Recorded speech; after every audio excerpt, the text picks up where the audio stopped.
적절한 공유재산 관리 사례 중 대표적인 두 가지에 대해 말씀드리고자 이 자리에 섰습니다. 첫 번째로 대소면 첨담 산업단지 내 테크피아 공장의 매입과 관리에 관한 내용입니다.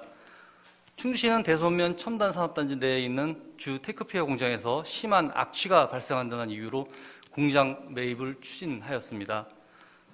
그 당시 의회에서는 산업단지 내에 있는 개인 공장을 시민의 세금으로 매입하는 것이 과연 적절한 것인가에 의문을 놓고 많은 고민과 논란이 있었으나 주민의 건강관리를 위해 시급한 사안임을 강조하고 또한 그 부지를 활용하여 주민문화복지공간과 근로자복지시설로 사용하겠다는 충주시의 대안을 믿고 공유재산관리계획과 예산을 승인했었습니다. 당시 집행부에서는 무엇이 그렇게 급했던지 해당 예산의 본회의 승인 날인 2020년 12월 22일 가칭 근로자종합복지센터 건립 사업의 보상협의 요청 공문을 해당 업체에 보낸 뒤 바로 다음 날인 12월 23일 내부 결제로 69억 2천만 원이라는 거액의 지급 결의를 하고 보상비 전액을 해당 업체에 지불하는 등 일련의 일들이 일사천리로 진행이 되었습니다. 이렇게 시급하게 거액의 시비가 투입된 사업에 공유재산관리가 과연 제대로 되었는가 하는 문제를 짚어본 결과 충주시의 행정이 잘못되어진 부분을 다음과 같이 지적하고자 합니다. 당시 가동되고 있던 공장의 매입을 일사천리로 진행하면서 계약서도 없었고 언제까지 그 건물과 부지를 충주시에 임도하겠다는 협약서 한 장 없이 그저 9개월 내에는 비워져 있다는 상호 간의 구두 약속만 하고 있었다고 하는데 10개월이 지난 현재에도 주 테크피아 공장은 버젓이 가동이 되고 있습니다. 매입 절차가 완료되어 소유권이 충주시로 등기 이전된 이후에도 공장주가 계속해서 무상으로 공장을 가동하고 있음에도 이를 방치하고 있었습니다. 이에 대한 최소한의 임대료 징수조차 없었습니다. 본의원이 2021년 9월 중순경 이 문제를 제기하고 난 뒤 그제서야 공유재산 사용료를 징수하겠다고 공문을 보내는 행정 절차를 진행하기 시작하였습니다. 그동안 받았어야 할 사용료가 매달 1,100만 원에 이릅니다. 충주시에서 제출한 감정평가 내역을 살펴본 결과 전체 보상액 69억 원은 토지와 건물 보상분 등 58억 원과 이전비를 포함한 영업보상비 11억 원으로 이루어져 있습니다. 그런데 이 11억 원은 테크피아 측에서 A행정사 합동사무소와 법무법인에게 의뢰받은 영업손실 보상에 대한 의견서를 감정평가법인에 제출하고 이 감정평가법인에서는 이 의견서 내용을 상당 부분 감정평가액에 반영시키면서 결국은 이해 당사자인 주 테크피아 측에서 제출한 영업보상비 및 이전비 등 11억 원이 대부분 보상비로 책정이 되어 주 테크피아 측이 수령을 해간 상황입니다.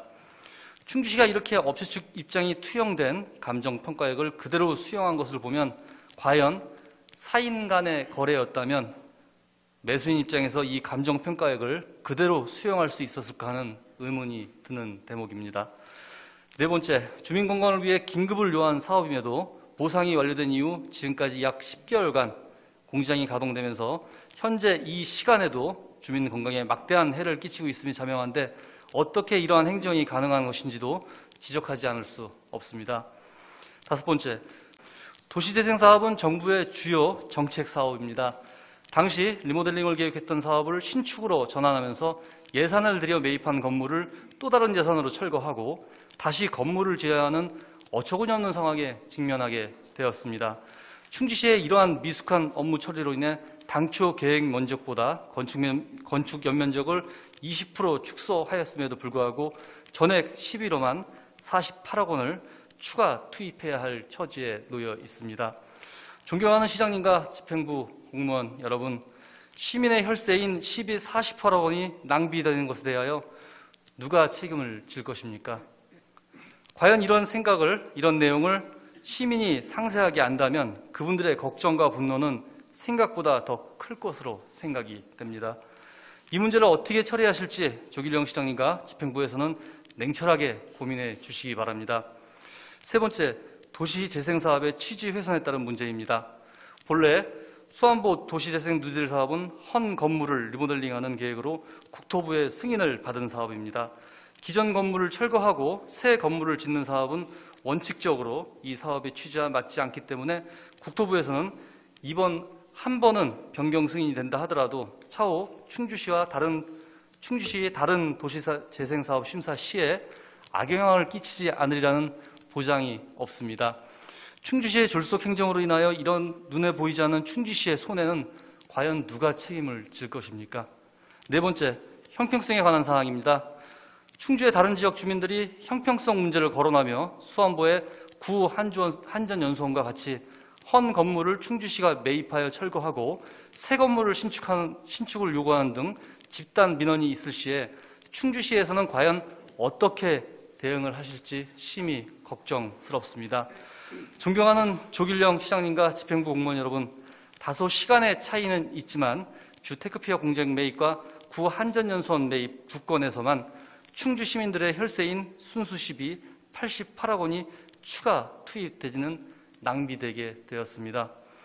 결국 잘못된 충주시의 공유재산 관리로 인해 그 피해가 고스란히 충주 시민들에게 돌아가고 있습니다. 물론 조길령 시장님께서는 구 한전연수원 공유재산 관리 계획이 의회 패싱 부분에 대해서는 사과를 하셨고 관련 공무원들은 감사와 징계까지 받았지만 그것은 행정적 절차의 누락에 관한 사항에 한정된 조처일 뿐입니다. 쓰지도 못할 건물을 매입하여 수십억 원의 시민의 혈세가 낭비되는 것과 시민의 건강권 침해를 구제하기 위해 긴급히 예산을 편성하여 매입한 공장이 왜 1년이 가까워지도록 가동이 되고 최소한의 임대료조차 청구하지 않고 있었는지에 대하여 시민 대부분은 결코 충주시 행정이 잘 되고 있다고 평가하지는 않을 것입니다. 궁극적으로 조길령 시장님을 비롯한 집행부 공직자 여러분께서는 공유재산 관리에 더욱 각별한 관심과 정확한 행정 집행이 있어야 할 것입니다.